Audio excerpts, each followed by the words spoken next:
Muy buenas tardes.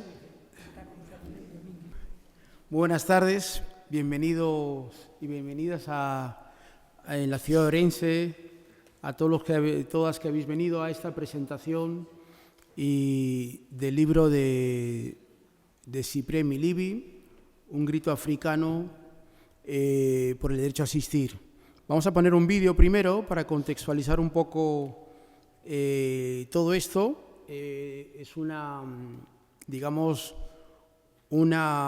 interpretación solidaria y con África y con la lucha del pueblo negro. De nuevo, bienvenido a todos y a todas que habéis estado aquí. Dar las gracias al Liceo por acogernos en este magnífico templo de la cultura, a todas las personas que han venido desde lugares como Orense, Santiago, a los medios de comunicación que contribuyen a romper el apartheid informativo con África. Entre ellos queremos agradecer el Diario de la Región, también a Cadena COPE y la Agencia EFE por toda la difusión que han hecho de esta causa africana, porque sabéis que el principal problema que tenemos en España es que de África no se habla en los medios, salvo las pateras. Por tanto, queremos agradecer a estos tres medios y pido un aplauso para ellos.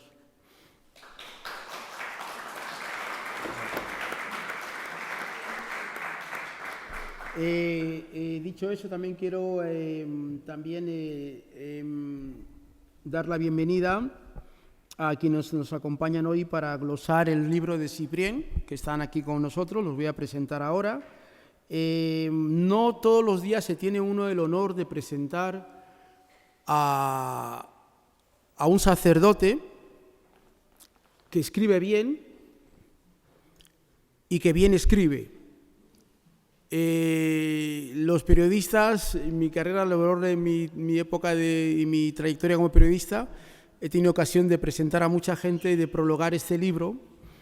Es un honor y es un libro que hacía falta porque en el marco de la cultura del victimismo, donde los africanos se presentan como víctimas, como pobrecitos, ya era hora que nosotros también dijéramos qué pensamos del mundo, ¿no? Y este libro, básicamente, El grito africano por el derecho a asistir, es un libro que está prologado por Juan José Tamayo, uno de los grandes teólogos de España y de la hispanidad, un genio y figura.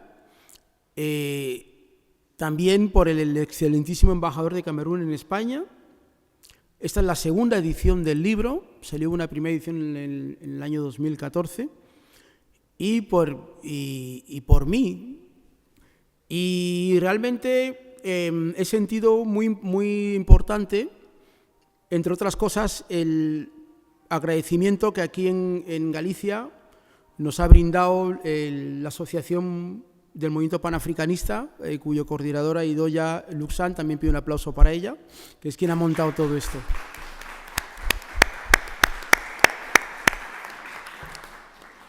Que por culpa de ella ha montado todo este jaleo del libro de Cyprien, ¿no? Entonces, África se enfrenta a una guerra intelectual, a una guerra narrativa. La historia es un campo de disputa y donde los africanos queremos ser parte de ese campo de disputa y presentamos un marco de hermenéutica e interpretación a todo esto. En el libro no vais a encontrar el típico negro que dice «Hola amigo, todo bien, no pasa nada». No, Cyprien no es de esos, ¿vale? Todo lo contrario. Entonces, y el hecho de que sea un sacerdote el que escribe con esa claridad meridiana, también les ayuda mucho a los europeos a escuchar voces que normalmente no escuchan, ni en los periódicos, ni en las revistas, ni en las parroquias, ni en las fiestas, ni en ningún lado. Normalmente los africanos que ustedes habrán visto son esos que dicen «Todo bien, España me quiere, no se pasa nada, amigo, no pasa nada, todo». Entonces, la idea de que todo está bien. Pero siguen llegando pateras, sigue habiendo muertes, sigue habiendo circunstancias que nos hacen ver que no todo está bien. Y es lo que nos dice el libro. El libro viene a decirnos que la lucha, el grito africano, en este caso enraizado en la ciencia y la teología, porque hemos logrado, dice el libro, descolonizar la clase, el género, la política, pero no la espiritualidad. Y la espiritualidad sigue siendo base de todos los pueblos del mundo, incluidos los africanos. Y por tanto este libro aborda la situación africana desde una hermenéutica espiritual, pero también desde una hermenéutica social, porque, como bien dice Cyprien en el libro, hay que elevar el nivel, el discurso, hay que elevar el nivel, hay que hablar en voz alta, hay que estar enfadados. Los africanos que aparecen en televisión, en internet, siempre están, hola, ¿qué tal? Todos muy contentos, como si no pasara nada en el mundo, y está pasando. Y también hay un cambio radical en África que se está produciendo, que a lo mejor los medios de comunicación no lo muestran.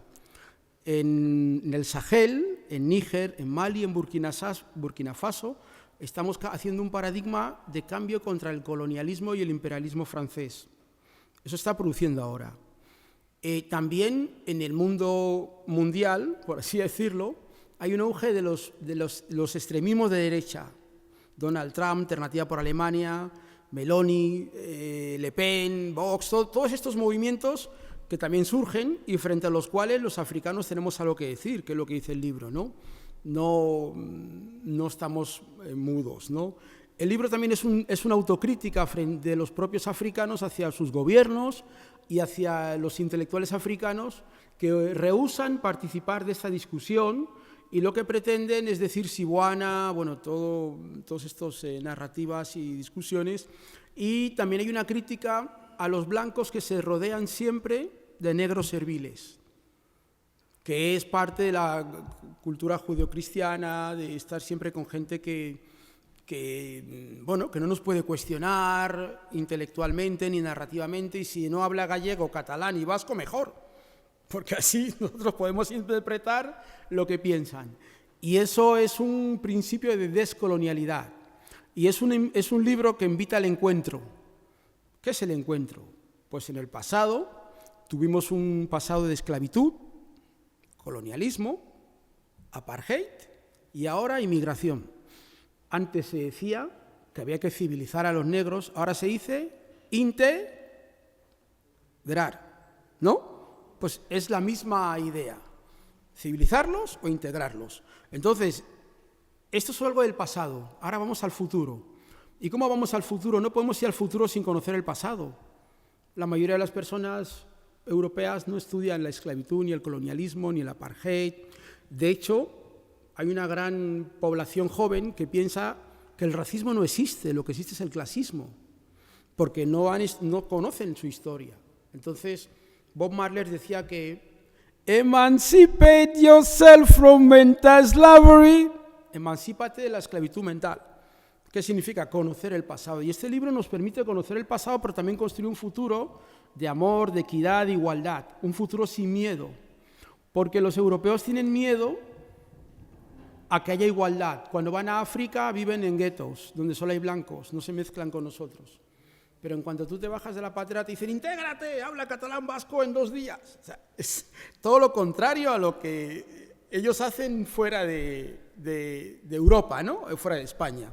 Por tanto, el libro nos invita a ese encuentro, al encuentro sin miedo, al encuentro sincero, y también a las experiencias del propio autor como sacerdote en España, en Europa, en el País Vasco, en Madrid, en Valencia. Es decir, cómo ha vivido eso. Y eso, para mí, como alguien que ha sido uno de los prologuistas y epiloguistas del libro, tengo que decir que la tradición de la cual parte Cyprien, tradición teológica cristiana en el Evangelio de Cristo, es decir, él no es un pastor protestante, no es un imán. Es verdad que los curas católicos negros y no negros, no hablan con esa claridad. Por tanto, mucha gente cuando lee el libro me pregunta, ¿pero este es cura? Claro, porque la idea de los curas, que sobre todo que van a África, los misioneros, es que tienen a los negros, pobrecito, negrito, no sé qué, pues esa forma de paternalismo. donde los que hemos estudiado en las misiones católicas o los seminarios se nos ha enseñado a ser sumisos. O sea, todos los negros que ustedes conocen y que ven en la televisión y que ven en Internet son majos, porque no plantean ningún tipo de antagonismo con respecto a la realidad. El libro sí plantea un antagonismo con respecto a la realidad africana, y el libro necesita también el apoyo y la complicidad de mucha gente en Europa que está también harta de ver pateras, de ver muertos, de ver siempre África destruida, y que al mismo tiempo no sabe qué hacer. Y el libro nos permite reconectarnos con nuestra espiritualidad, con la verdad del Evangelio de Cristo, como dice Juan José Tamayo en el prólogo, y nos permite encontrarnos desde aquí con esa realidad que siempre hemos querido negar, no hemos querido ver, y que al final nosotros los africanos, a través de Cyprien, estamos diciéndole a la gente, porque la gente nos pregunta, ¿pero qué queréis? El grito africano por el derecho a asistir. Es un grito, no es una súplica, es un grito. Es decir, tiene una apología del discurso, hay una apología del grito y del derecho a existir. Así que esta es mi interpretación. Podéis, en el marco, después en el debate, quizás yo tenga oportunidad de intervenir más, si no, cuando lo compréis, lo leéis, las críticas, el autor va a firmar libros cuando acabe este acto, el proceso, ¿no? Sin más, pues bueno, voy a dar paso a las personas que me acompañan en la mesa y también al propio autor. Cyprien Milevi es el autor, a mi izquierda.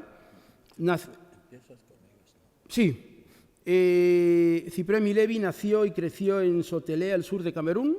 Fue ordenado sacerdote el 9 de diciembre del año 2000 en Ebolowa, Camerún, donde trabajó varios años. Es licenciado en Teología Moral y Espiritual. También es psicoterapeuta, máster en counseling. Actualmente prepara su tesis doctoral sobre el sociólogo y teólogo africano y de liberación Jean-Marc Ella. Hay que decir que Cyprien es un sacerdote católico de la teología de la liberación negra, que tiene muchos autores, entre ellos el pastor Jean-Marc Ella. Digamos que él prepara su doctorado en la Facultad de Teología en Vitoria-Gasteiz, colabora pastoralmente en la diócesis de Vitoria, es párroco en La Guardia y los pueblos de alrededor. Tiene más de 6 parroquias que imparte los santos evangelios todos los domingos, da misa. En el 2002 cofundó la Asociación Clérigo Africano de Madrid, compuesta por sacerdotes religiosas y africanos de Madrid. Tiene como patronos a los santos mártires de Uganda. Cyprien ha escrito numerosos artículos en libros colectivos y en revistas tal como Umoja, Éxodo, Mundo Negro, Los Ríos, Reparación Africana, Ojuru África y otras revistas panafricanas. Ha participado en varias ocasiones como ponente en el Congreso de Teología de Madrid, participó también como ponente en el Foro Religioso Popular de Vitoria 2015 y habitualmente imparte conferencias, charlas y tertulias en España y África en temáticas ligadas con las realidades sociales. En el 2014 publicó este libro, El grito africano por el derecho a asistir, cuya segunda edición se publicó el pasado diciembre y que hoy presentamos aquí en Orense. El 2020, en Camerún, le otorgaron un premio llamado Gran Premio de la Excelencia Patriótica por el Apostolado Social.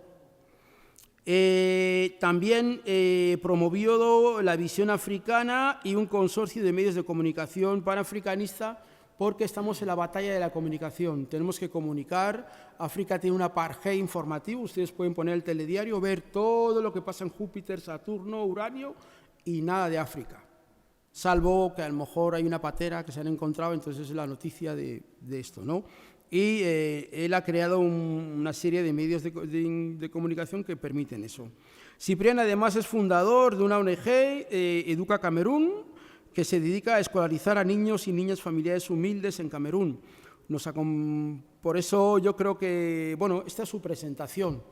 Y un aplauso para Cyprien, que es muy larga su currículum, ¿no? Me he ahorrado cosas. Bien, nos acompañan en la mesa 2 intelectuales gallegos, a los cuales quiero quiero presentar. Bueno, primero tengo a mi derecha Antón Negro. Nació en Las Suyas, centro de Galicia. Aprendió a leer en la escuela unitaria y estudió en bachillerato en filosofía, teología en el seminario de Lugo.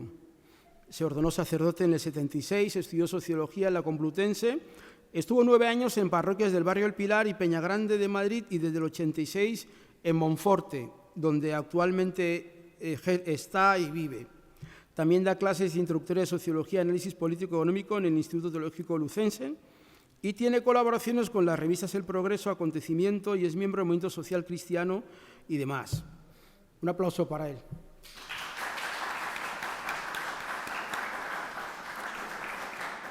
A mi derecha, aquí también me acompaña un amigo y un intelectual, amigo del movimiento panafricanista, Francesc de Santiago.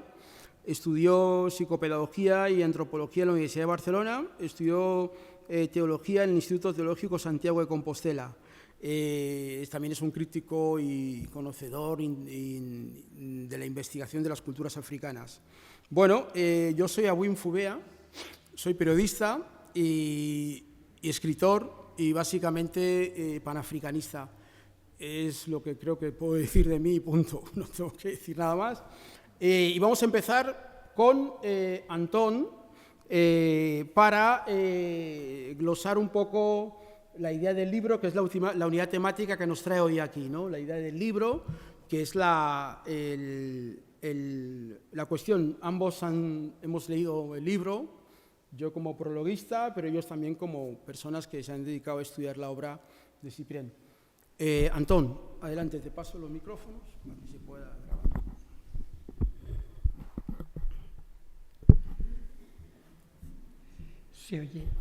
Se oye. Bien. Bueno, muchas gracias por invitarme. Y lo primero que quiero decir del libro, lo he leído y a mí me suscita alegría el libro. En principio, primero, porque es un libro sobre África, aunque yo en vez de poner por el derecho a existir, quizá hubiera puesto ejerciendo el derecho a existir.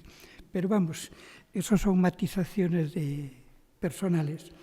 Me gusta que sea un libro escrito por un africano, que sea escrito en España y para españoles. Muy de acuerdo con eso. Está escrito con mirada africana y con amor a África, también claramente. Y es un libro que está escrito con emoción, con sentimiento, con pasión.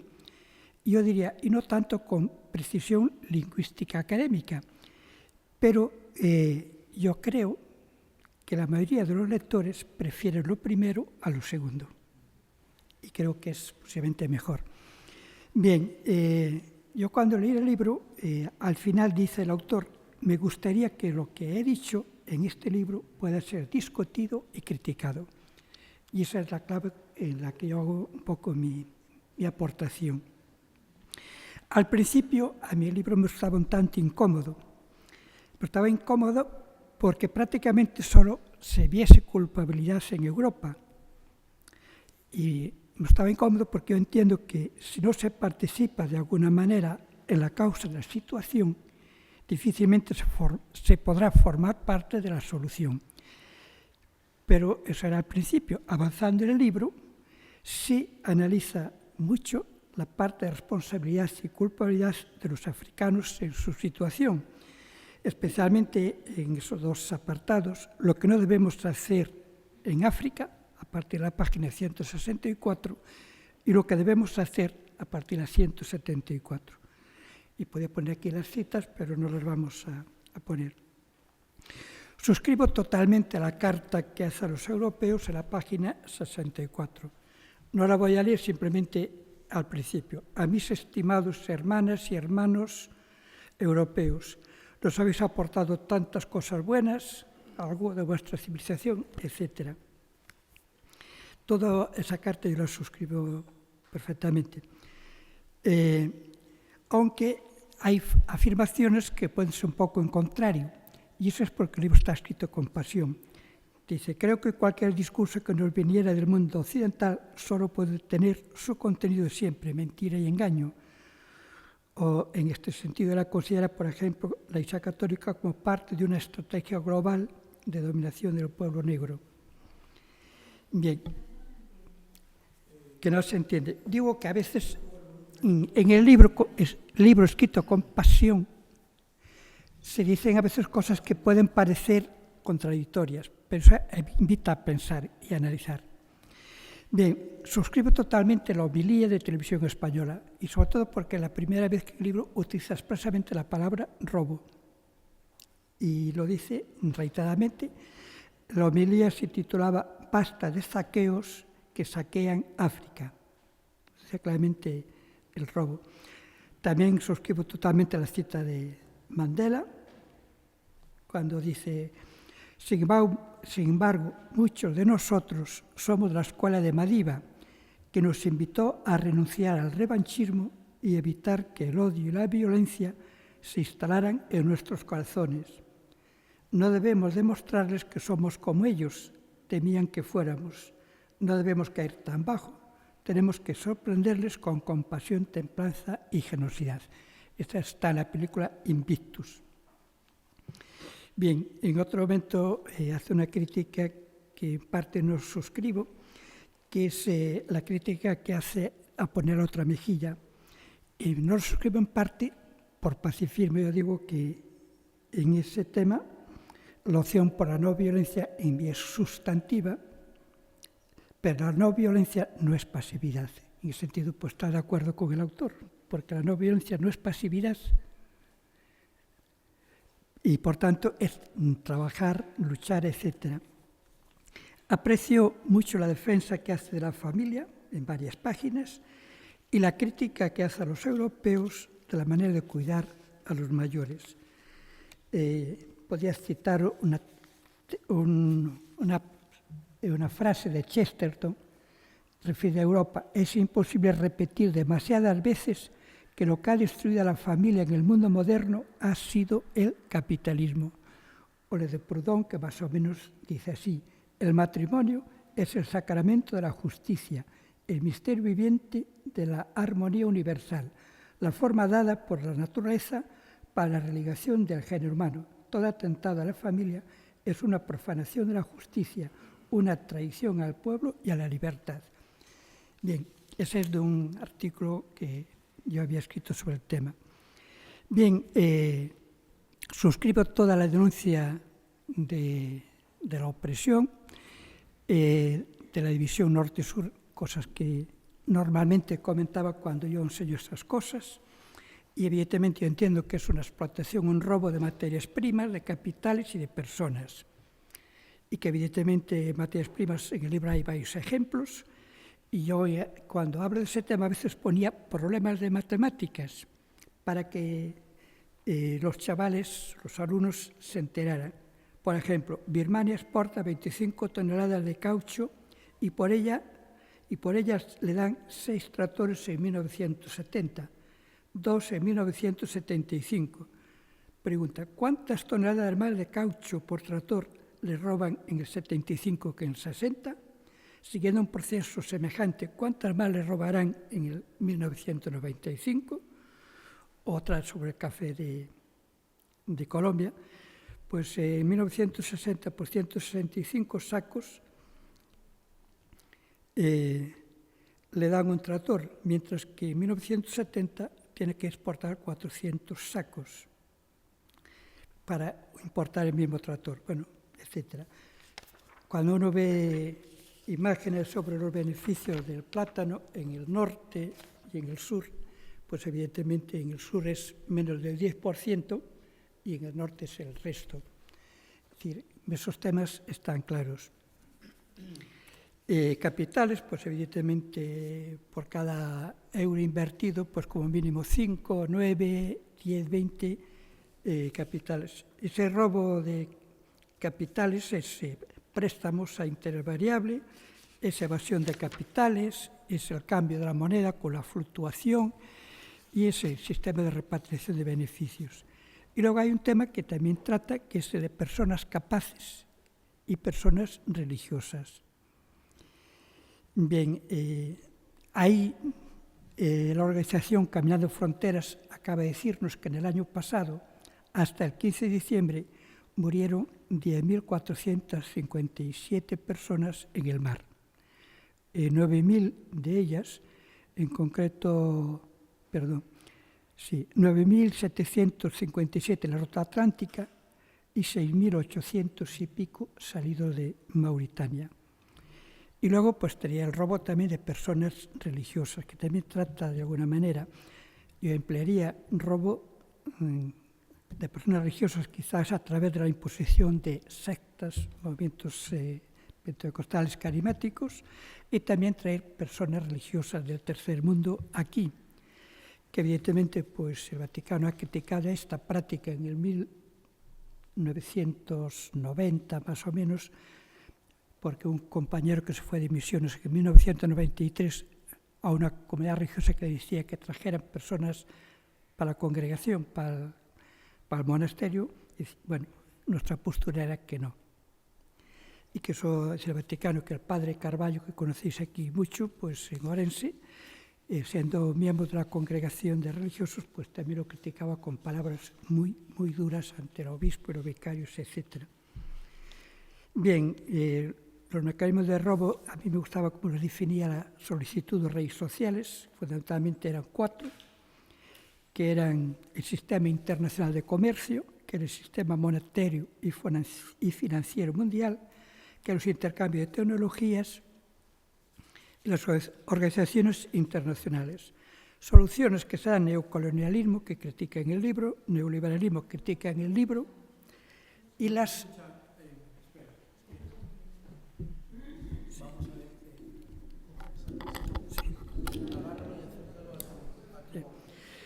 Sí, las soluciones pues es neocolonialismo, neoliberalismo y las ayudas.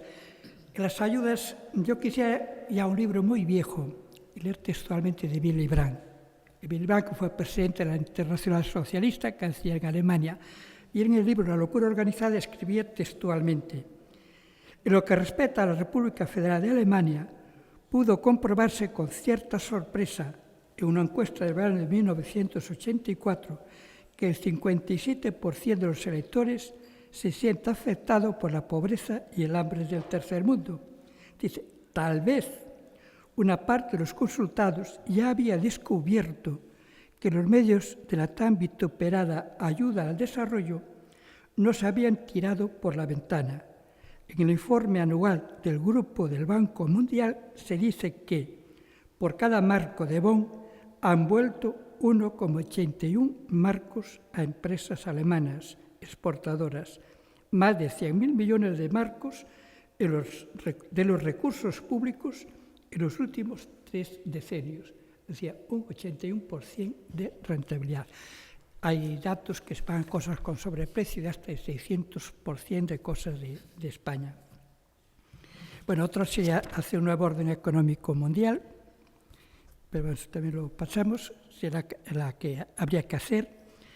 Y luego, bueno, sí, sobre todo la interpretación de la historia de la Iglesia, yo tengo una interpretación distinta y por eso en este momento yo entiendo que la crisis en órdenes religiosas es porque ha pasado su momento histórico, las órdenes religiosas, etc. Y bueno, entender cómo han ido evolucionando diversos movimientos y organizaciones que han ido en la Iglesia. Yo sí creo, no doy más datos de migrantes, porque ahí tenía muchos datos, por ejemplo, de un libro sobre el planeta vacío, que dice que educar a un joven hasta los 19 años cuesta, un joven de clase media, cuesta $250.000 hasta los 19 años. Yo digo, bueno, si cuesta $250.000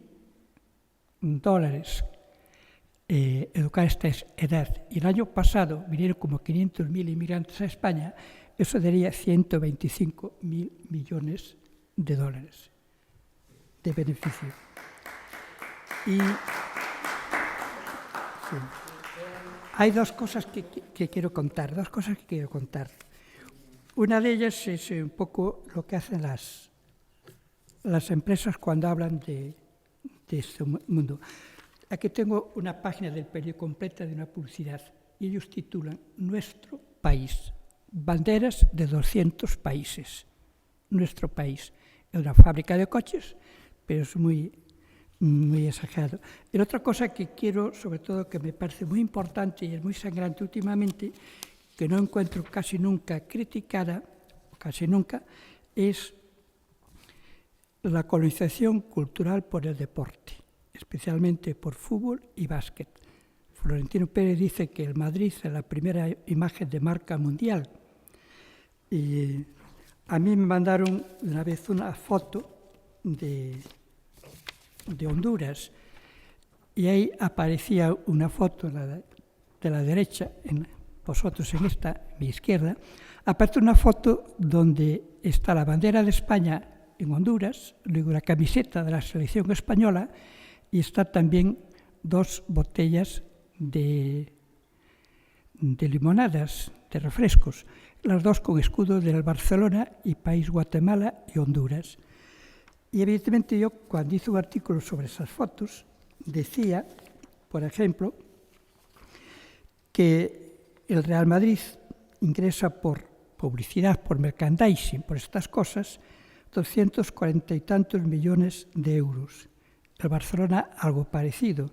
Dice, evidentemente hay que pensar que estas personas de Barra Patuca, que no tienen coches, que no llega allí el coche, están financiando a Messi en aquel caso, etcétera, y están financiando también educación, carreteras, porque ellos pagan también impuestos con esos ingresos, etcétera. Por ahí habría que ir más. Hoy me comentaban en Lugo, en protección de menores, que estaban protegiendo a un niño que había traído un entrenador mal hecho los papeles y ahora estaba bajo el tutelaje de la Xunta en Lugo. Evidentemente los de NBA, los equipos están teniendo, la NBA incluso le llama granjas de futuros jugadores de la NBA, que después evidentemente se quedan fuera. Y eso quiere decir que evidentemente los referentes culturales, grupo de referencia para inmensa mayoría de estos jóvenes, son estas personas y no los ancianos de la tribu.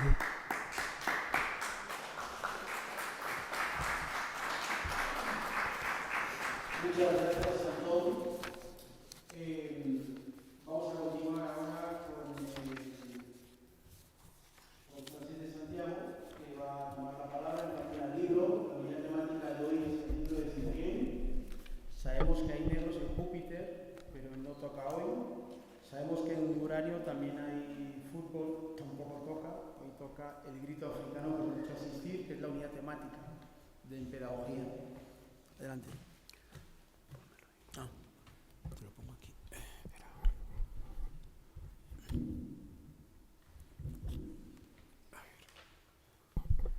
Señores y damas de Orense, quiero decir, en primer lugar, al profesor Ciprién Malevi, y a ustedes, que este libro es el que en este año he leído y me ha producido más intensidad.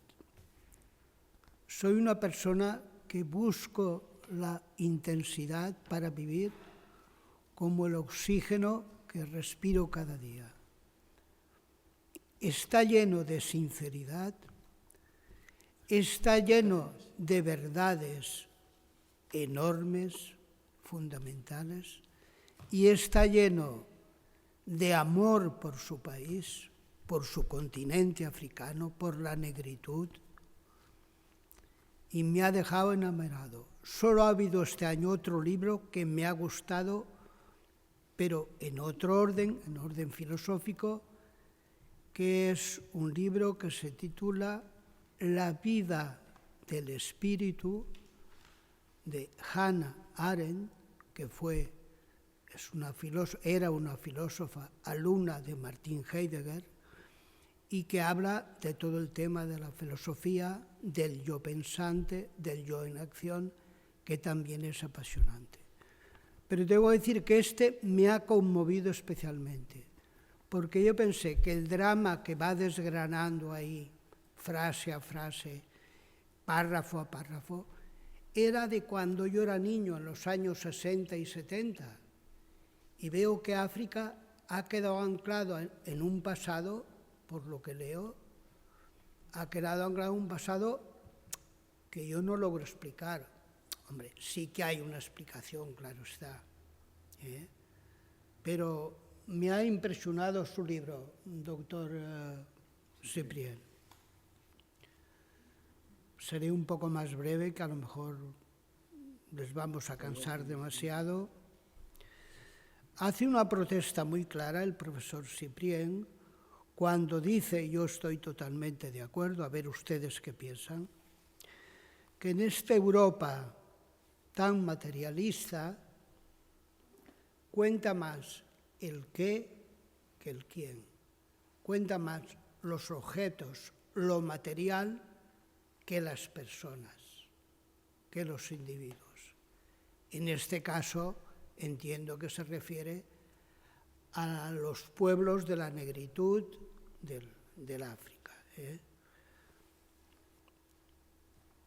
Cuenta, por ejemplo, cómo valoramos el coltán del Congo, el titanio de Níger, el petróleo de Guinea Ecuatorial, los diamantes de República Centroafricana, etc. Y preparamos grandes barcos bien equipados, bien protegidos, transportando los productos por el Mediterráneo. Y contrasta este trabajo comercial en que de alguna manera estamos expoliando África porque nuestros políticos conectan, los políticos europeos conectan con los políticos africanos, se puentean a los ciudadanos y los europeos no seremos tan honestos, ni tan sinceros, ni tan claros, como muy bien dice el profesor, que negociamos en secreto y con acuerdos absolutamente oscuros con esos políticos para ir llevándonos todas las riquezas que tienen. Por contra,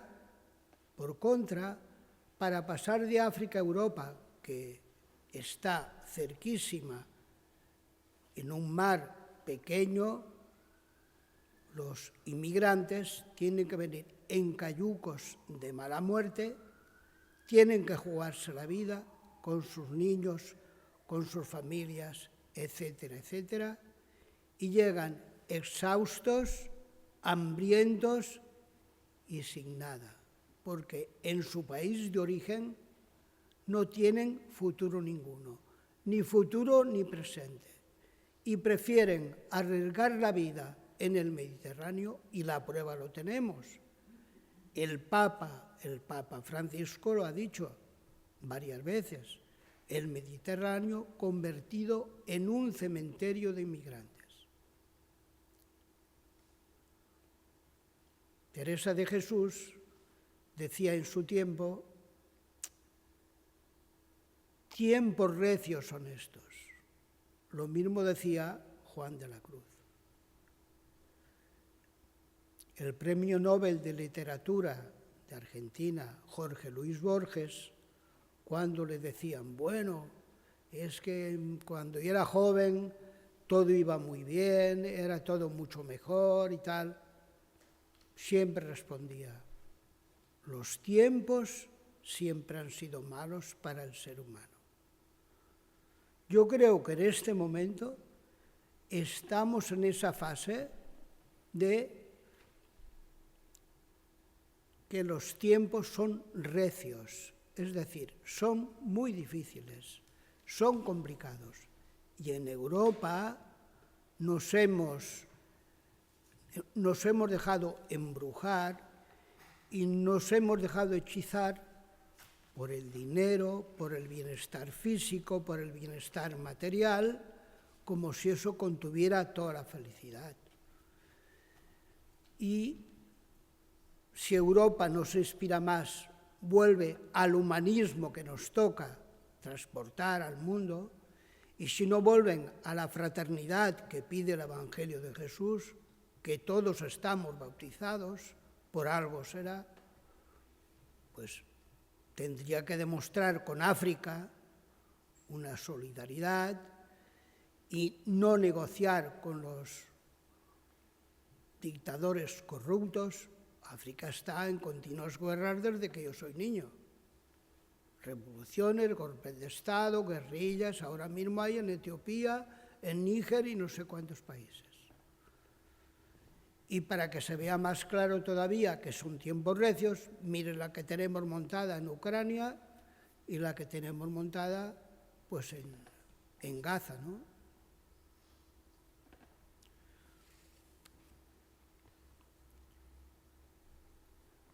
Pasaré a otro tema que conecta también con esto. Hay un capítulo amplio que me ha gustado mucho, que es sobre la teología de la liberación en África, ¿no? Y voy a citar dos autores, uno es Engelbert Mbeng, que dice, no sé si lo digo bien, profesor, que dice que África necesita una nueva antropología y una nueva ontología. También dice que el africano tiene complejo de esclavitud, que se siente inferior y hasta de manera emotiva expresa cómo puede hacer para que estos muchachos africanos a los que doy clase o a los que predico o a los que soy animador en su vida pierdan ese complejo de inferioridad, ese complejo de esclavitud. Claro, el tema es bastante profundo. Yo intentaré dar alguna pista. Dice el profesor al principio en la página 29, donde dice confieso, dice, a ver, se me ha escapado la idea.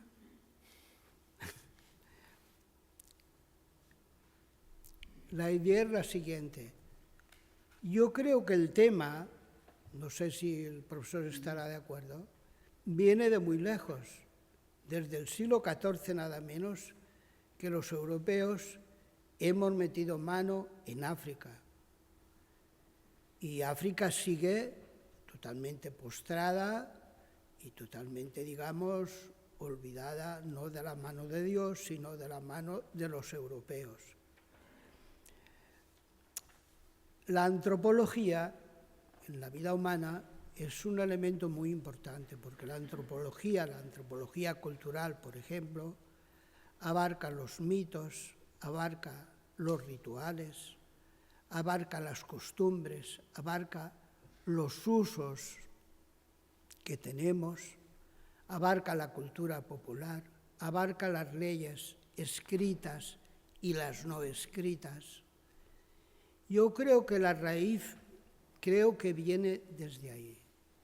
O sea, si los africanos sienten que su cultura no es reconocida, que su antropología ha sido despreciada, que se han sentido humillados, vilipendiados, insultados y asesinados, a base de siglos, ¿qué autoestima puedes tener tú de tus orígenes?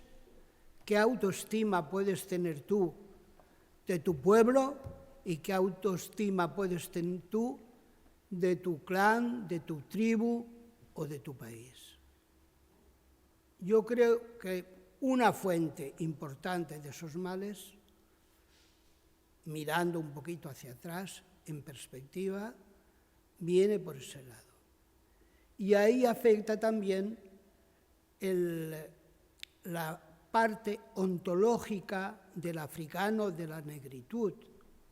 Es decir, todo eso afecta íntimamente a su ser, a su pensar, a su sentir, a su imaginar, a todo. Con lo cual, los pueblos de la negritud los tenemos y los mantenemos inferiorizados y sin desarrollar sus facultades.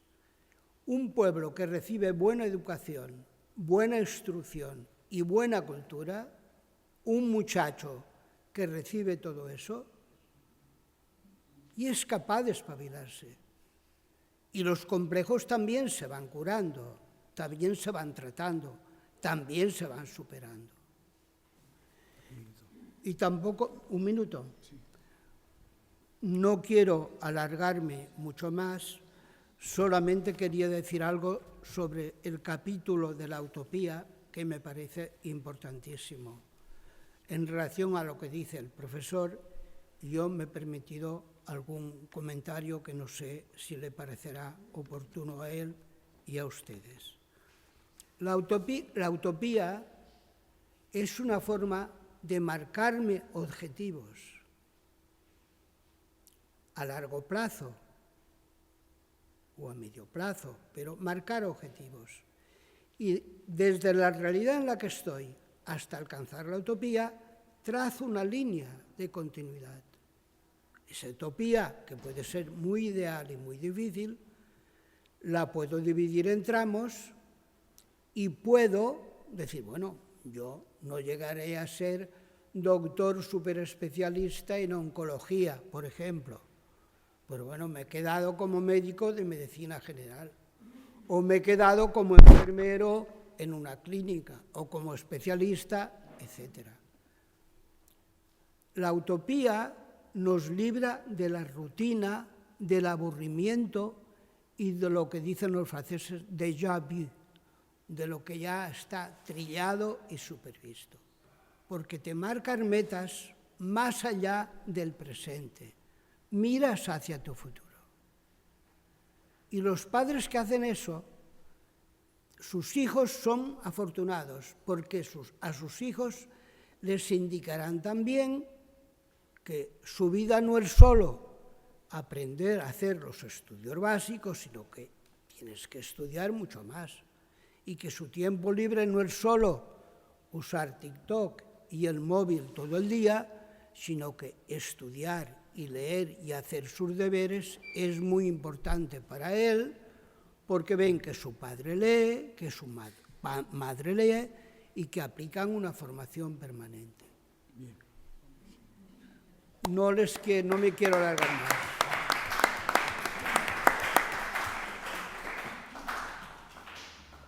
Sí, por favor, no se vayan, el autor va a intervenir. Sí, el otro sí, este también, ¿no?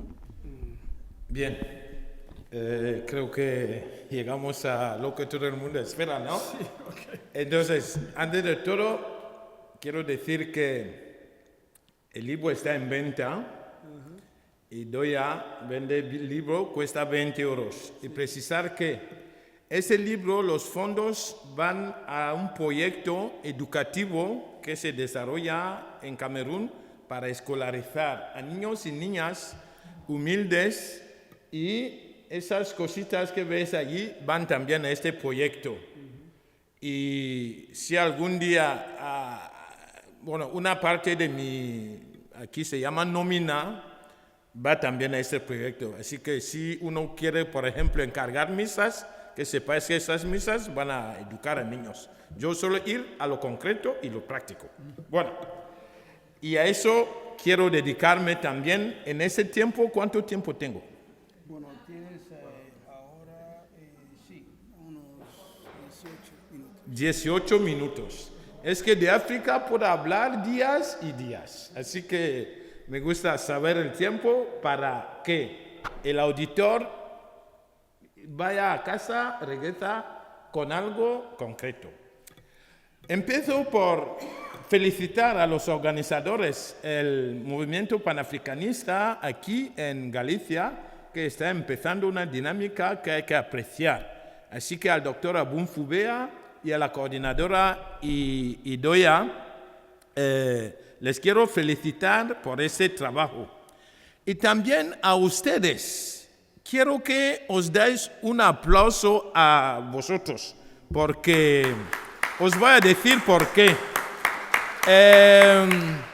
Es que cuando yo os veo no sois verdaderos blancos, porque un verdadero blanco no viene a sentarse a escuchar hablar de África. Por eso sois un poco africanos. Según os veo, hay algo de negro en vosotros, digo yo. Así que muchísimas gracias a vosotros por el interés. Poner interés en escuchar, en conocer a nuestra realidad. Agradezco a mis lectores, ¿no? Creo que pues es una de las valoraciones del libro que he escuchado, así que os agradezco. Se nota que habéis leído el libro y que el libro ha conseguido lo que yo busco tratando de este libro, cuando don Francés me ha dicho que le ha conmovido. Es justamente lo que quise hacer. Es un libro voluntariamente provocador. Entonces, por supuesto, no os voy a decir lo que he dicho en el libro para que lo leáis y lo compréis, ¿no? Sino os voy a decir unas motivaciones, intuiciones y convicciones que me han llevado a escribir este texto. Os daré también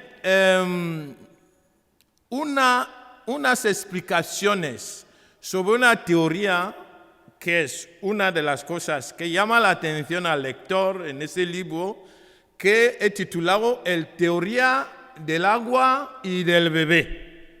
Yo afirmo que hay que tirar el agua y el bebé y lo argumento. Entonces os voy a decir por qué lo digo. Y os daré también algunos motivos de mi optimismo utópico. Así que me ha encantado la manera que has valorado mi utopía. Antes de empezar, voy a contaros y os invito a un pequeño ejercicio de imaginación. Imaginaos que una vez viene alguien en vuestra casa por sorpresa, os ataca, os brutaliza, os violenta, rompe cosas, os pega, os golpea y se marcha. Agresión, ¿no? Bueno, pues los vecinos van a compartir, oye, te ha llevado por sorpresa, ¿no? Viene una segunda vez, hace lo mismo, peor, rompe todo, pega a los niños, viola y luego se va. Y viene una tercera vez. Hace lo mismo y cada vez más violento. Creo que a la tercera vez, cuando vendrán los amigos, te dirán, oye, hombre, tómate un poco de medidas, ¿no? ¿Cómo que eso te sucede siempre igual, siempre lo mismo? Y cuando se marcha el agresor, la tercera vez te dice, volveré. Y tú, siendo allí, esperando, sin hacer nada, sin poner cámaras, sin tomar medidas de seguridad. Os cuento esta historia para entender la radicalidad de mi discurso. Porque predico, afirmo y estoy convencido que hay que romper con Occidente imperialista. Los motivos han sido que yo me he dado cuenta de que, bueno, el ejemplo que he tomado es que vino una primera vez Occidente a nuestra tierra. 4 siglos de esclavitud. No estamos hablando de 40 años. 4 siglos. Es una historia que todos conocemos. Vino una segunda vez. Colonización. Para mí la colonización no fue ni una humanización, ni una civilización, ni una evangelización. Fue un robo violento. Segunda vez que vino. Y vino una tercera vez. Y si seguimos esperando que algo cambiará un día, que un día los imperialistas se van a compartir con nosotros, pues no, eso no sucederá. Por eso creo que la única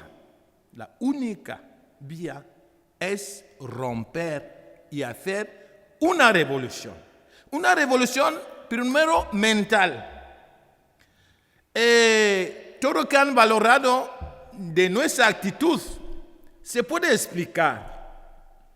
Se puede explicar porque los africanos llevamos el complejo de inferioridad, el complejo de esclavo, pero lo que no se puede explicar es que sigamos en la misma actitud. Eso es lo que ya yo no puedo entender. Y por eso siempre agradezco al pueblo occidental, como vosotros, que a lo menos nos queréis escuchar, nos queréis entender, nos queréis comprender. Y yo sé que, muchos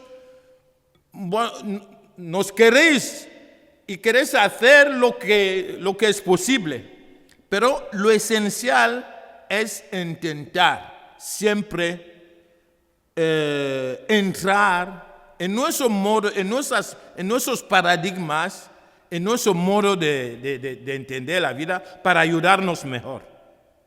Yo veo, por ejemplo, toda la dificultad que tienen algunos de vosotros que trabajáis en el campo de acompañar a los inmigrantes, ¿no? Yo tengo Caritas en mi parroquia y algunos amigos, y a veces no entendéis.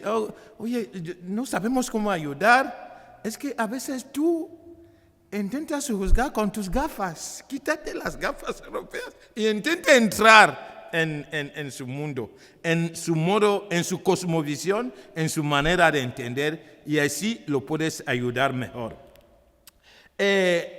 Y con eso he llegado a la convicción de que nosotros, por ejemplo, a nivel intelectual, tenemos que construir un nuevo narrativo. No podemos seguir presentando a África igual. No podemos seguir hablando de África de la misma manera. No podemos seguir presentando a África en los medios de la misma manera. Es una necesidad de conversión. Y para algunos, si vosotros sois, por ejemplo, cristianos y que estás haciendo Cuaresma, es un punto de conversión.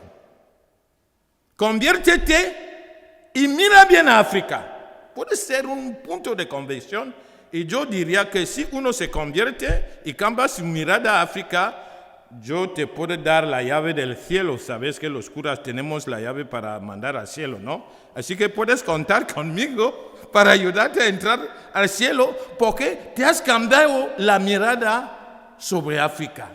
En vez de mirar siempre a los africanos como los despreciados, los que vienen o para poner inseguridad, como que una mano de obra que viene en un país se convierte en una inseguridad. Creo que es una fuente de riqueza que hay que saber explotar, que hay que saber valorar. Por eso creo que es importante ese cambio de paradigmas, de narrativas, de mirada. Si nosotros necesitamos cambiar la narrativa y los paradigmas, y vosotros, nuestros hermanos, los que quieren de verdad África, nuestros hermanos en la humanidad, os ruego cambiar un poquito de gafas de mirada. Llego ahora al punto que suele llamar la atención a cada lector, mi teoría del agua del bebé. En el encuentro de África con Europa, hubo muchos intercambios de cosas. Los europeos han traído mucho de lo que tenían, la civilización, el evangelio, el cristianismo, también la violencia, la brutalidad, los vicios, los pecados externos. Todo eso ha llegado. Y han robado muchos recursos, riquezas, totemas, muchas cosas. Entonces, yo digo, en ese intercambio hubo una mezcla. La prueba de esto, os estoy hablando en un idioma que no es mi idioma. Eso es decir, yo soy un hispanohablante.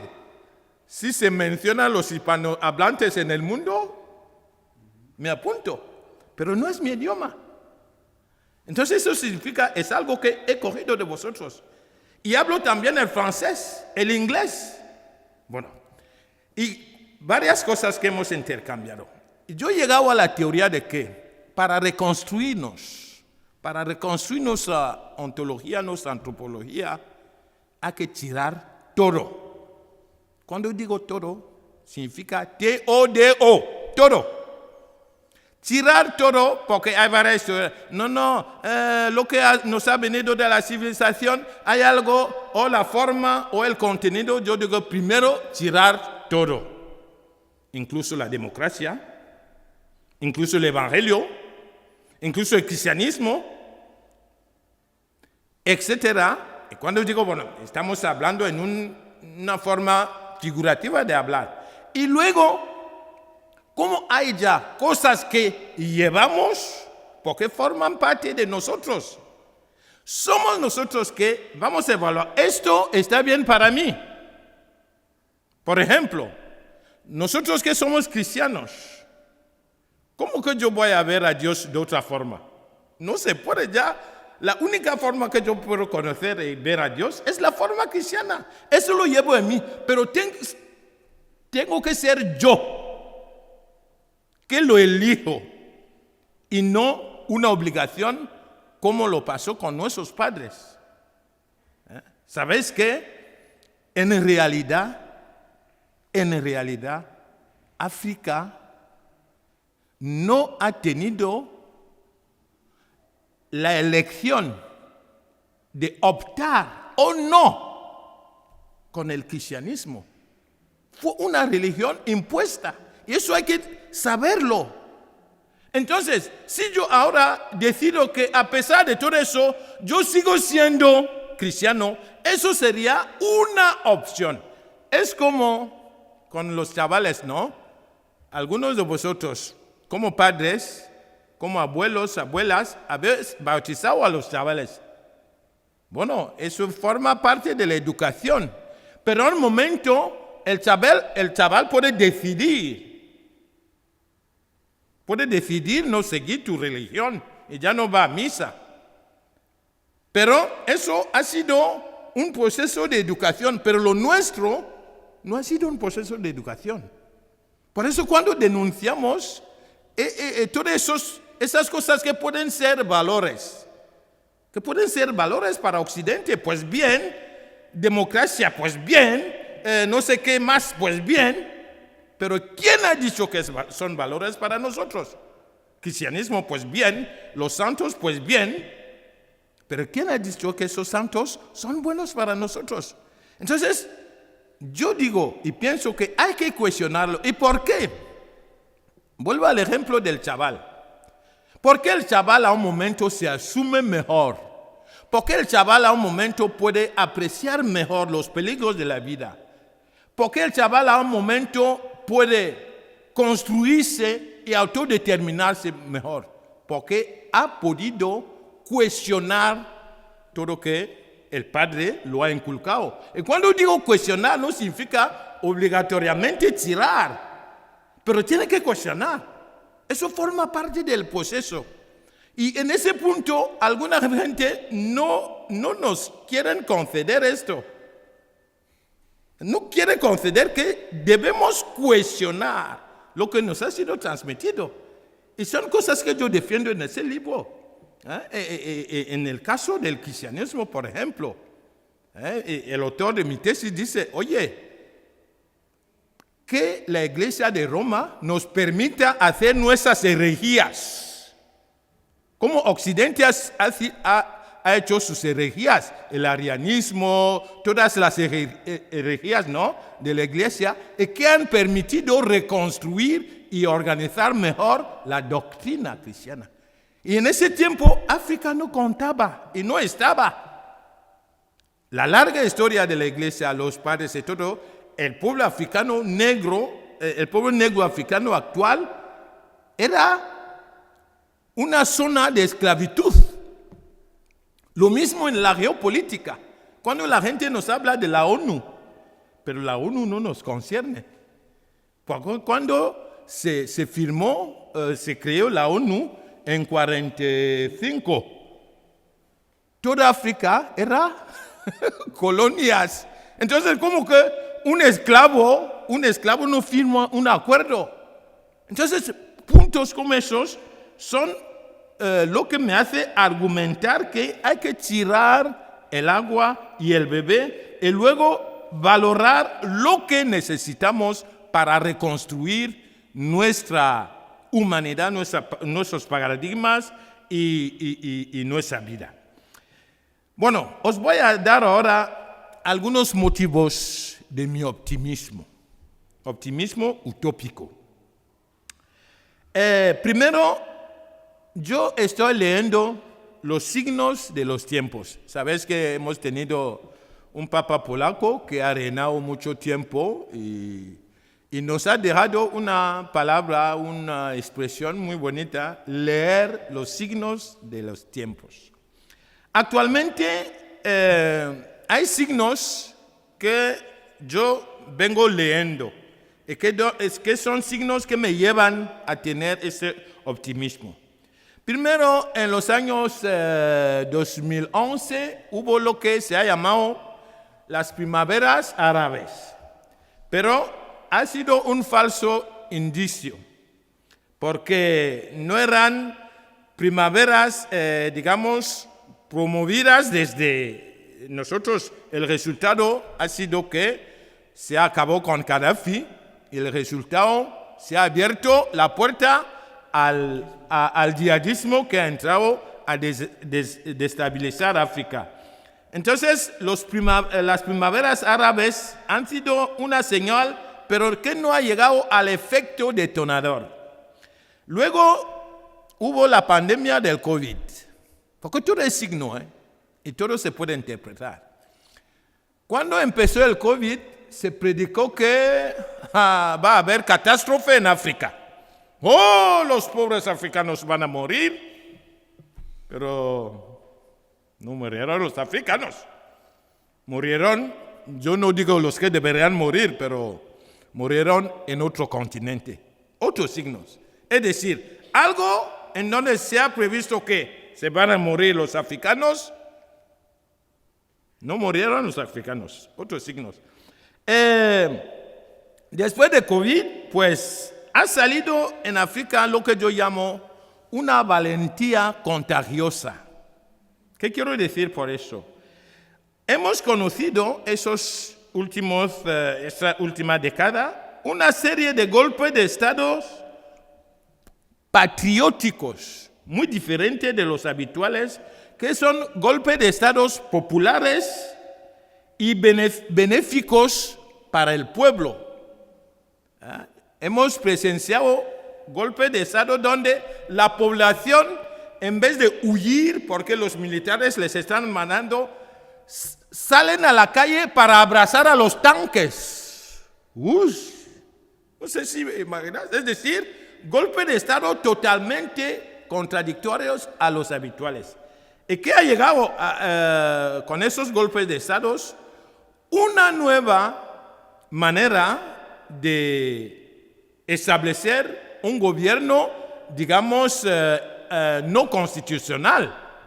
Y es el ejemplo que estamos viviendo con la configuración de los estados de Sahel, que son el Mali, el Burkina Faso y el Níger. Entonces, son signos que estamos observando. Y luego, a partir de allí, se nota como si se ha perdido el miedo. Yo menciono lo que llamo palabras liberadas. Esos líderes salen a la ONU, denuncian a voz alta lo que era siempre escondido. Denuncian las manipulaciones de Francia, denuncian los engaños, denuncian varias cosas. Una diplomacia abierta. Es decir, un conclave que se hace entre dos jefes de estados sale y lo dice a todo el mundo. Eso no se hace en diplomacia. Es decir, se hablan las cosas y vienen a los medios y todo el mundo sonríe. Ellos dicen, no. Vamos a hacer una diplomacia abierta para el pueblo. Otro signo. Y no solo que denuncian o critican cosas, ponen en práctica. Echan a las bases militares francesas. Echan afuera las bases militares americanas. Denuncian las multinacionales que explotan, que a su juicio explotan mal África.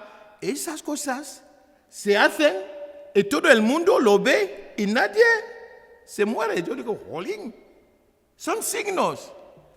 Y una cosa, alguien me preguntaba, oye, ¿qué apreciación haces de la guerra de Ucrania y tal? Bueno, yo sé que en Occidente ahora hay una enfermedad que está generalizada en todas las mentes de los políticos y de algunos ciudadanos. Esta enfermedad se llama la putinofobia. La putinofobia. Todo el mundo tiene miedo de Putin aquí. Eso lo entiendo.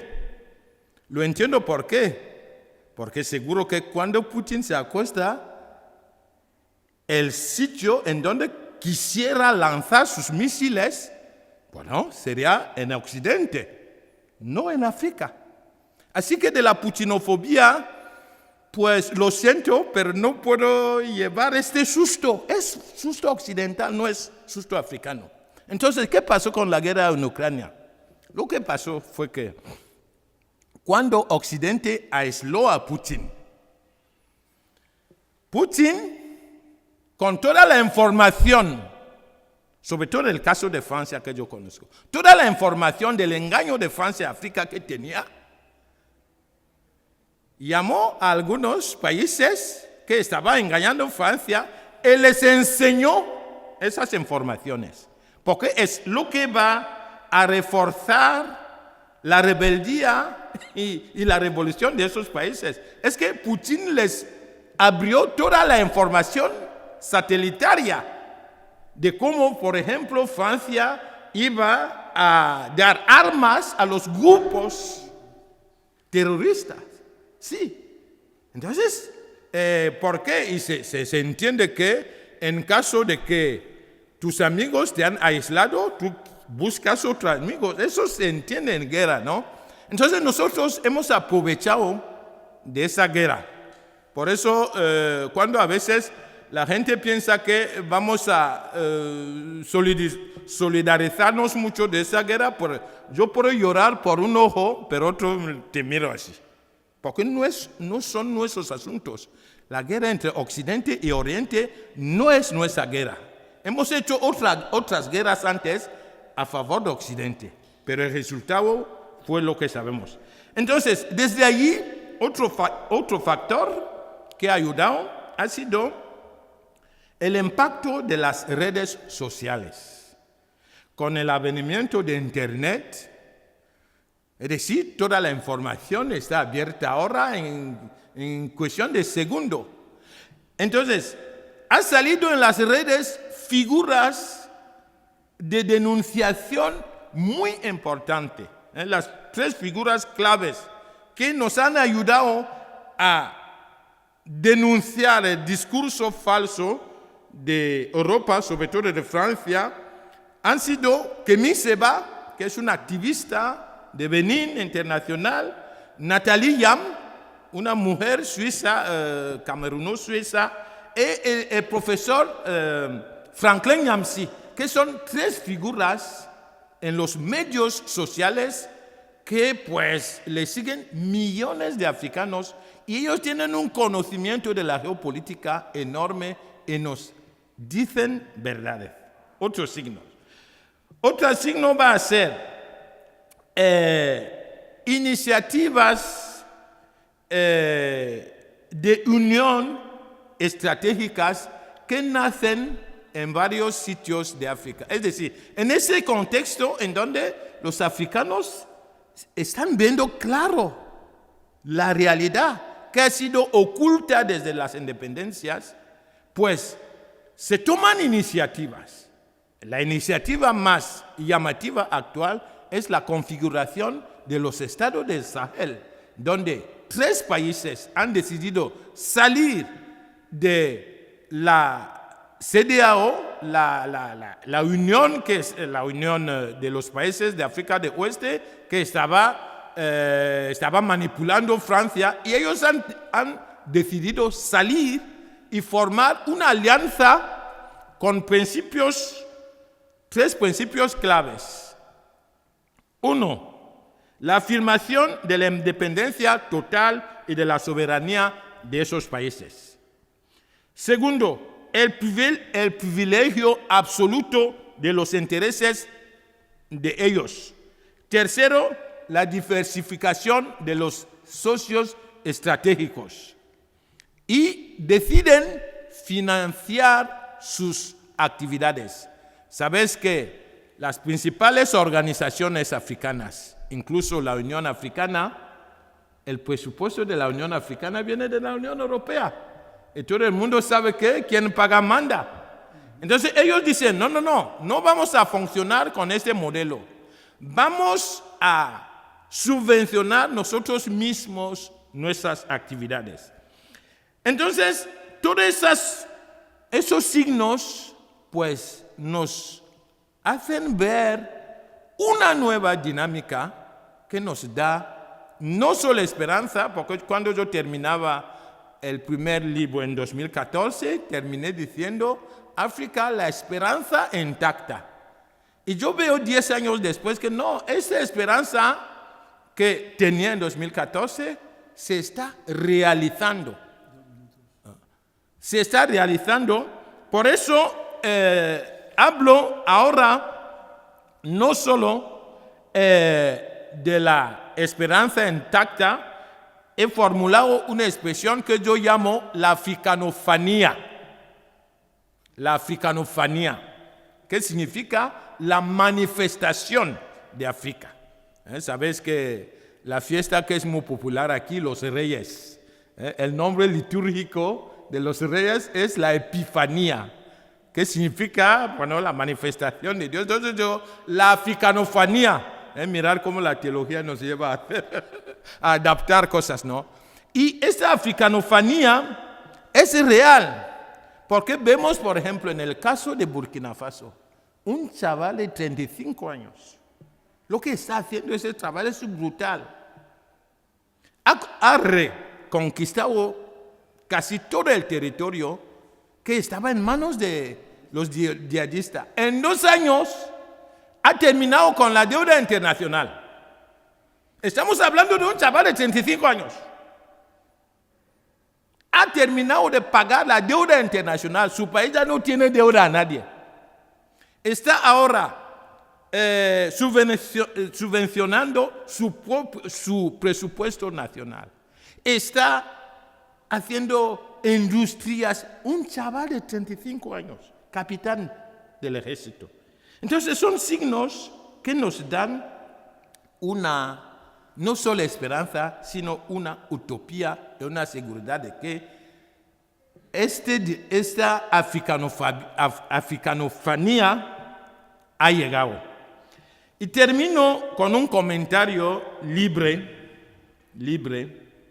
sobre la actualidad, ¿no? Porque igual eso hubiera venido en las preguntas. Que bueno, ¿qué opinas de la actualidad internacional, lo que pasó últimamente con Trump y Zelensky y tal y tal? Bueno, yo digo lo siguiente, como he dicho, esas guerras, yo creo que es algo que debería suceder. ¿Por qué lo digo? Eso debería suceder porque el sistema imperialista que combatimos ha llegado a cerrar los ojos y a encarcelar a las propias poblaciones occidentales. Es un sistema que está consciente de su colapso. Entonces, se autoinventa, se autonarra, se autocuenta. Así que el sistema miente a sus poblaciones. Y al mismo tiempo que está mintiendo, la población sabe que el sistema miente. Y el sistema sabe que la población sabe que está mintiendo. Pero el sistema sigue mintiendo más y más. Y la población, sabiendo que el sistema miente y acepta la mentira más y más. Eso es la realidad. Porque como lo de la guerra de Ucrania ha empezado, todo el mundo sabía que Ucrania no puede hacer guerra contra Rusia. Pero se atrevieron. Y ahora, entonces yo digo, pues, nosotros africanos es un tiempo para aprovechar. ¿Por qué? Porque cuando 12 gigantes luchan y que luchan lejos de ti, pues mejor.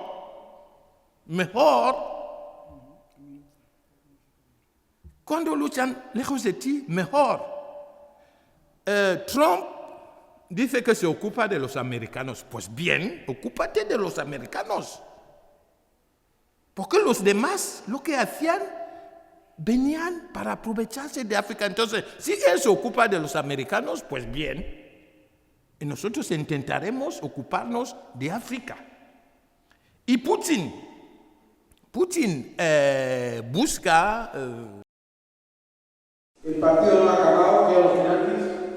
Así que tenemos el libro también ahí, la gente quiere comprarlo, que si Bren puede firmar, pasar por aquí, alguna pregunta o alguna cuestión, porque es muy importante. Ahí atrás. Sí. Vale. Te oye mucho, ¿no? Quisiera preguntarte por la presencia de China en África. Sí. ¿Hay una otra pregunta más? ¿Así puede responder alguna más? Bueno, hay muchas preguntas. Yo iba a coincidir con ellos. Ya hemos pasado algún tiempo en África, en Camerún en concreto. Sí que la presencia de China era muy fuerte, por lo menos cuando yo estuve allí. Y también otro tema que de soslayo lo has anotado, el tema de que, por ejemplo, yo he visto que en África a las fuerzas de la ONU, la presencia de la ONU, el papel de la ONU, la misión de la ONU, también estaba muy en entredicho. Y para terminar, yo tengo muchísimas preguntas. Tú nos hablaste de que deberíamos cambiar las gafas. Yo también pediría al clero en concreto africano que viene aquí a Europa, que nos ayuden a cambiar las gafas, que no traigan las mismas gafas europeas, las nuestras. Claro, es que me da la impresión, bueno, yo he estudiado en Madrid y tal, mucho clero africano que estábamos en la facultad y tal, yo decía, son más europeos que yo. Mucho más. Yo necesito otra visión, otras gafas, Y después el tema también de que la Iglesia a muchos chavales seminaristas que mandan a Europa, por ejemplo a Roma o a otros sitios, se quedan aquí. Tienen que volver también a darle ese cambio a África. Los necesitamos aquí, sí, pero... ¿Alguna más? No. Bueno, yo esperaba lo de China, porque viene siempre lo de China. Entonces, la presencia de China es una realidad en África. Y la realidad también es que actualmente en el mundo, a nivel económico, industrial, manda China. Y yo vivo aquí en España desde muchos años. Y he dejado mucho ese libro, he hecho ya 25 presentaciones. Conozco casi toda España a través de ese libro. Y en cada pueblo que llevo, aquí en España, hay un restaurante chino y un bazar chino. Entonces, si los chinos fueran tan malos, ¿qué hacen en España? ¿Qué hacen en España? Vienen aquí para invertir. Porque el chino que tiene el bazar, que abre incluso el domingo porque no va a misa, viene para traer bienes económicos. Entonces nosotros también necesitamos esos bienes económicos. Ahora bien, lo que estamos intentando conseguir con los nuevos regímenes, porque si China penetra como penetró Occidente, igual llegaremos a lo mismo. Pero la presencia de China en África está, digamos, 30 años más o menos. Pero vemos una diferencia. Hay una diferencia que se puede observar. Primero, los chinos vienen para un acuerdo puntual. No se relacionan con nadie. No sé si los chinos que están aquí, ¿alguien tiene un amigo chino? No. Lo mismo en África. Vienen, viven en su barrio, no nos traen su idioma ni su religión. Vienen para hacer negocio. Entonces yo diría, mejor los chinos que los europeos. Porque lo que han hecho los europeos es robar nuestros recursos. Entonces, bueno, no es una posición, digamos, radical, porque no, es algo nuevo, es un fenómeno nuevo. Están llegando, y declaran sus intenciones.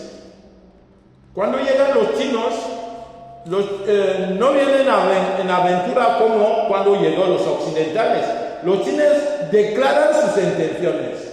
Vienen generalmente por medio de una empresa y algo que se ha firmado oficialmente. Vienen para construir un edificio, un puente, una carretera.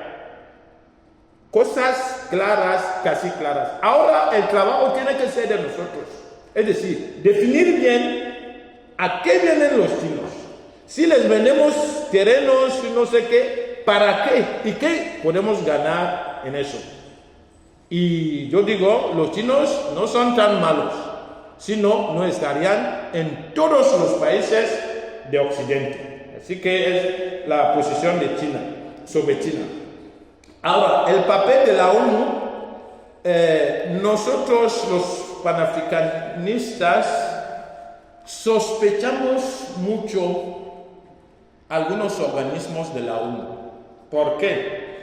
Porque en los casos en donde los conflictos han sido abiertos entre los gobiernos soberanistas africanos y los ex colonizadores, el caso del Sahel, se ha comprobado que los organismos internacionales de la ONU han servido de transmisor de informaciones.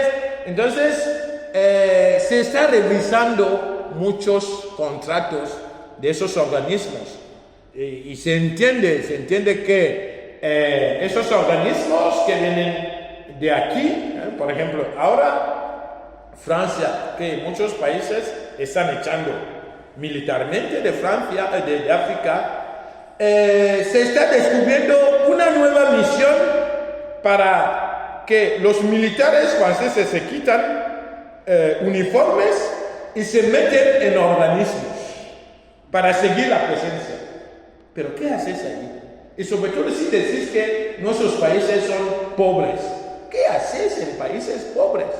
Pero lo que vemos y sabemos es que lo que interesa a esos países es África, sí, los africanos, son los recursos. Y el mayor ideologista que lo ha expresado, él es Le Pen, Jean-Pierre Le Pen, ¿no? Que murió ya. Por eso yo suelo ver a muchos lepenistas y yo sospecho el lepenismo en el advenimiento de la extrema derecha. ¿Cuál fue la teoría de Le Pen sobre el tema de la migración de África? La teoría de Le Pen fue sencilla. Lanzamos la bomba atómica a África, se acaba, unos años después vamos a encontrar.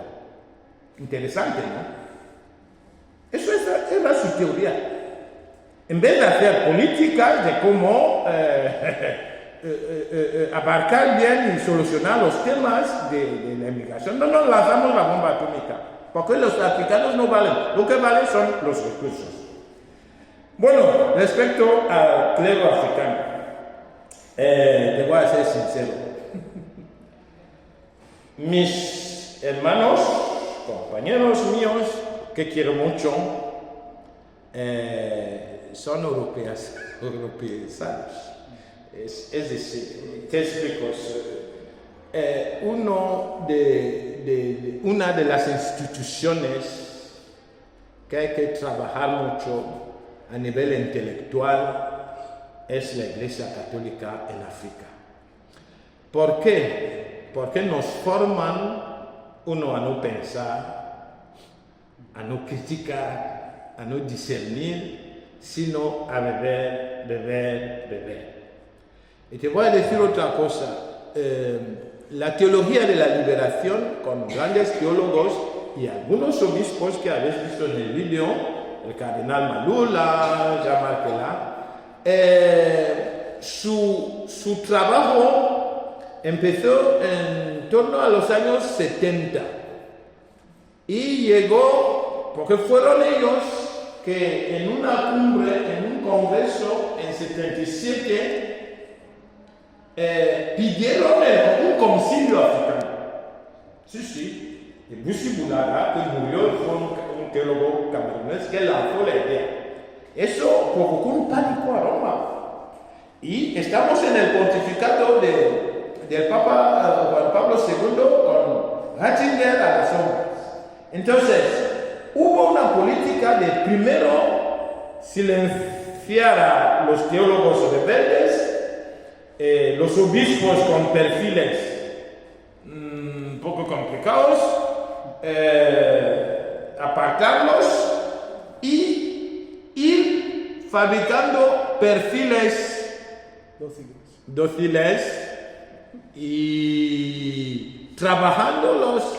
Y yo soy un ejemplo fracasado. Me explico. Cuando me mandan aquí, eso te va a sorprender. Me mandan por medio de una beca del Opus Dei. Una beca del Opus Dei. ¿Por qué? Porque bueno, yo era un joven sacerdote, no sé si prometí algo, pero tenía un perfil, creo, interesante. Era ecónomo de mi diócesis, rector de la catedral. Entonces son ellos que se acercan a mi obispo y le dicen, bueno, es buen chico, le damos una beca. Bueno, yo aterrizo en un colegio de esto. Bueno, lo que pasó no te puedo contar. Bueno, es para decir que es un método de trabajo. Entonces, mis compañeros que vienen con pues, hay la facilidad de entrar en una dinámica en donde no haces ni un esfuerzo.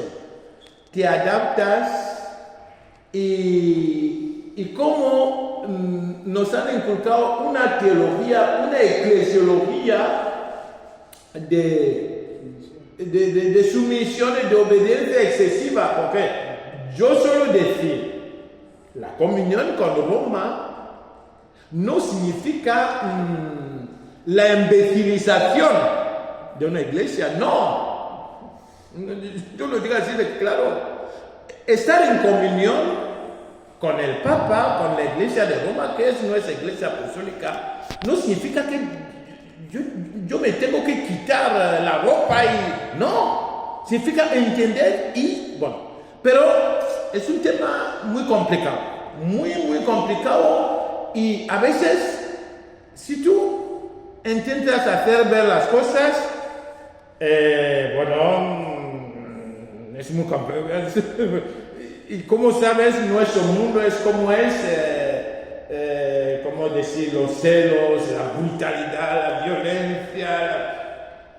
Entonces yo digo, el movimiento de autodeterminación de África, la Iglesia tomará su tiempo. Creo que empezará por el lado civil. La Iglesia tomará su tiempo y llegará un momento en donde los cristianos de aquel momento sabrán qué hacer de su iglesia. De momento es imposible. Como sabes, ¿no? Vienen los chicos aquí con una falsa visión de un paraíso europeo, y vienen muchos, se desilusionan. Y yo lo puedo decir, esos 3 últimos años, con una postura bastante autorizada, porque estoy colaborando con el obispo de Vitoria, además de la pastoral. Le estoy ayudando a un trabajo que me encomendó de facilitar a los obispos de África que quieren aprovechar de nuestro proyecto de formación en la Facultad de Teología de Vitoria, facilitar de hacer venir los seminaristas y los jóvenes curas para una especialización. Y yo, conociendo esto, yo trabajo mucho con los obispos africanos. Yo digo, oye, monseñor, esa propuesta lo tenemos aquí porque, bueno, el obispo de Vitoria quiere hacer funcionar su institución y yo he aceptado. Pero intentamos trabajar para los que vienen. Por ejemplo, he llevado al obispo a decir, cuando vienen los chicos, que firmen una resolución antes de salir, que van a regresar, que lo firmen y que cuando tú nos lo mandas aquí con un proyecto claro, si es para un máster, bueno, definimos el número de años para hacer el máster. Si tiene que echar una mano pastoralmente aquí, porque estamos aquí, por desgracia, en un mundo donde los chicos ya no son sacerdotables. Los chicos de Europa ya no son sacerdotables. Una iglesia, bueno, no sé si es el campo paliativo u autopsia, no sé qué, bueno, total, entiendo que esta colaboración entre la Iglesia de África y la Iglesia de aquí, yo la entiendo, pero yo lo defino como echar una mano. Últimamente estábamos en un taller, yo decía al profesor, la solución de los problemas de la Iglesia de Europa no puede ser África. Yo me niego a eso. Europa tiene que encontrar solución a sus problemas de su Iglesia. Yo me niego a que África sea la solución. No, ayudamos. Y por una razón sencilla. Somos negros. Europa son blancos. Así de claro. El blanco no está preparado para ver todavía no sé si llegará, si eso llegará, pero es imposible todavía, porque En mi pequeña experiencia, yo empecé a trabajar aquí, porque yo trabajo en los dos mundos, pero los casos de todas las experiencias de los que vienen aquí no son positivos. Entonces yo digo, podemos venir a colaborar. ¿Cómo lo hacemos? Por medio de misiones de estudio, de misión pastoral puntual, pero no podemos ser la solución. No podemos ser la solución. Que la cristiandad europea busque sus soluciones. Y yo creo que sería más auténtico que sea así. Bueno, yo llevo 7 pueblos, mis feligreses son mis ancianas. Bueno, yo no tengo pretensión de estar ahí 10 años, pero yo sé que dentro de 5 años la mitad se había celebrado funeral de casi todas. Y si se cierra la iglesia, no hay problema, no